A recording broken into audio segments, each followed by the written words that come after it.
Suyumluk dostlarım, vatanperver dostlarım, bugünden başlap Norvegiyanın paytaxtı Oslo parlamentinin aldığındaki bir haftalık namayişimizni başladık.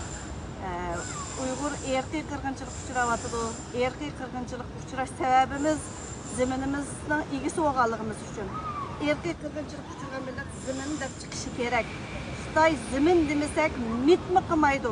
73 yıllık şu MTT davası bizge şunu ispatlap berdi.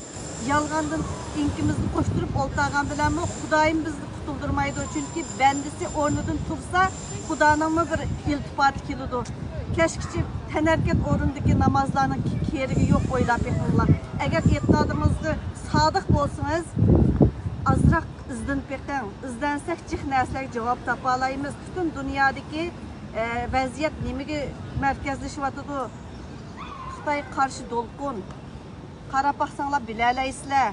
Biz azrak olsun özümüzde bir tekşürüp baxsaq, davanı tekşürüp baxsaq, anandaki bir çıkış yolu tapalayımız dep oylayma. Uygur erkek kırgınçılık uçuravatıdı. Erkek kırgınçılık uçurgan millet zemin dep çıkıdı. Biz nəhmuşu, muşyanın ilgisi biz. Sebebimi bizim nişanımız müstakillik.